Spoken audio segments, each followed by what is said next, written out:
बिहार के 400 अस्पतालों को नोटिस जारी हुआ है और एक ऐसे मामले में हुआ है जिसमें 5 साल तक की सजा या फिर 1 लाख का जुर्माना लग सकता है। आखिर 400 अस्पतालों को नोटिस जारी क्यों हुआ और यह भी शुरुआत हुई है। बिहार के कई और ऐसे अस्पताल हैं सैकड़ों की संख्या में जिसको ये नोटिस मिलने वाला है। आखिर ऐसा क्या गंभीर अपराध इन अस्पतालों ने किया है और कैसे ये लोगों को कैंसर या फिर उनके प्रजनन क्षमता या बच्चों के विकास पर जो है वो सीधा इफेक्ट डाल रहा है। ये खतरनाक मसला क्यों है, आपको पूरी कहानी बताएंगे। उससे पहले औपचारिकता के लिए बता दूं कि मेरा नाम है हिमांशु कुमार और आप देख रहे हैं जनता जंक्शन।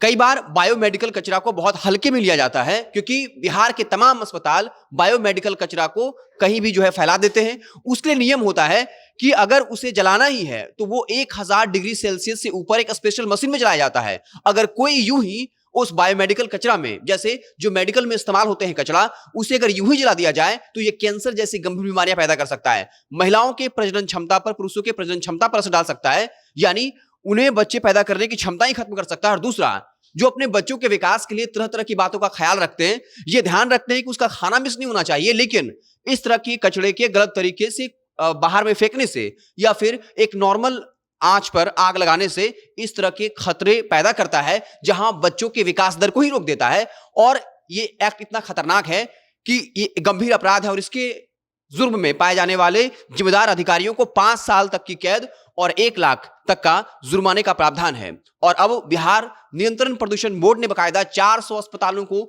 नोटिस जारी किया है और यह कहा है कि जो भी इसके लिए जिम्मेदार हैं उन पर कार्रवाई होगी, अन्यथा आप सफाई दीजिए। बिहार के तमाम अस्पतालों को लेकर कई बार ऐसी खबरें आई हैं कि बायोमेडिकल कचरा खुले में फेंक दिया जाता है सड़कों पर, या उन्हें नष्ट करने के लिए नॉर्मल आंच पर जो है आग लगा दिया जाता है, जबकि इसे जलाने के लिए एक मशीन होता है, इंसिनरेटर मशीन, जिसमें 1000 डिग्री सेल्सियस से ऊपर तक का तापमान होता है और उसमें ही इसे जलाया जाना चाहिए ताकि ये खतरा पैदा न कर सके। आपको बता दें कि बिहार नियंत्रण प्रदूषण बोर्ड ने कहा है कि ये तो अभी शुरुआत हुई है। बिहार के कई ऐसे अस्पताल हैं, लगभग अस्पतालों का ही हाल है कि वो बायोमेडिकल कचरा के निष्पादन पर ध्यान देते ही नहीं है और नहीं लोगों का इस पर ध्यान होता है। लेकिन ये गंभीर मसला है जो गंभीर बीमारियां पैदा कर सकता है। और अब पटना के भी कई ऐसे अस्पताल हैं जहां के अधिकारियों को ये नोटिस जाने वाला है, क्योंकि अगर यही चीजें अगर अन्य राज्यों में होती तो वहां के लोग ही अवेयर होते हैं, लेकिन यहां इन बायोमेडिकल कचरे को हल्के में लिया जाता है। लेकिन यही बायोमेडिकल कचरा अगर उसका निष्पादन सही तरीके से नहीं हो तो ये जहरीली हवा बनाता है और उस माध्यम से लोगों को कैंसर, डायबिटीज और प्रजनन क्षमता पर उनके असर डालता है, बच्चों के विकास पर असर डालता है। तो इसको लेकर बिहार नियंत्रण प्रदूषण बोर्ड ने शुरुआती दौर में 400 अस्पतालों को नोटिस जारी किया है और आगे कहा है कि जितने भी ऐसे अस्पताल हैं जांच की जा रही है, जो भी लोग इस प्रक्रिया का, एक तय प्रक्रिया का पालन नहीं कर रहे हैं बायोमेडिकल कचरा के निपटारे के लिए, सबको नोटिस भेजा जाएगा। और ये एक्ट इतना खतरनाक है, आप समझिए कि इसमें 5 साल तक की सजा है, मतलब एक गंभीर अपराध है। हालांकि इसे आम जनमानस बहुत सीरियसली नहीं लेता है, लेकिन अब बिहार नियंत्रण प्रदूषण बोर्ड ने इसे गंभीरतापूर्वक लिया है और अलग अलग जितने भी बिहार के अस्पताल हैं उनको साफ मैसेज है कि बायोमेडिकल कचरा के लिए जो तय मानक है उसका ही उपयोग करें, अन्यथा ये बिहार के लोगों को सिर्फ नॉर्मल बीमारी नहीं देगा, बल्कि कैंसर, डायबिटीज, इसके अलावा उनके प्रजनन क्षमता पर असर डालेगा, बच्चों के विकास पर असर डालेगा।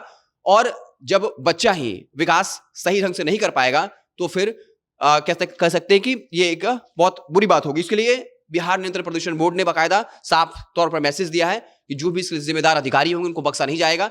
400 लोगों को नोटिस मिल चुका है, एक भी अस्पताल को नहीं छोड़ा जाएगा और गुरुवार से पटना के तमाम बड़े अस्पतालों पर भी मेडिकल कचरा का निपटारा जो तय मानक के अनुसार नहीं कर रहे हैं उनको भी नोटिस भेजकर फिर आगे की कार्रवाई की जाएगी। आपको क्या कुछ लगता है, बायोमेडिकल कचरे को क्या हल्के में लिया जाना चाहिए और बिहार नियंत्रण प्रदूषण बोर्ड क्या वाकई में सिर्फ एक खानापूर्ति कर रहा है या स्वास्थ्य विभाग को इस पर एक बड़ा स्टेप लेना चाहिए? अगर वाकई में बायोमेडिकल कचरा इतना खतरनाक है, अगर यह सच है जैसा रिसर्च कहती है कि बायोमेडिकल कचरा अगर जलाना होता है तो 1000 डिग्री सेल्सियस पर जलाने के लिए स्पेशल मशीन में जलाना होता है, लेकिन यहां बायोमेडिकल कचरा यानी उस कचरे को हटाने के लिए नॉर्मल आग पर ही उसे जो है नष्ट करने की कोशिश होती है या कहीं शहर में फेंका होता है। क्या वाकई में सरकार को इस पर गंभीर होना चाहिए या बस एक बिहार नियंत्रण प्रदूषण बोर्ड का खानापूर्ति है? आपको क्या कुछ लगता है कमेंट बॉक्स में जरूर बताइएगा। अगर आप फेसबुक पर देख रहे हैं तो पेज को लाइक कर लीजिए, यूट्यूब को सब्सक्राइब कर लीजिए। बहुत बहुत धन्यवाद।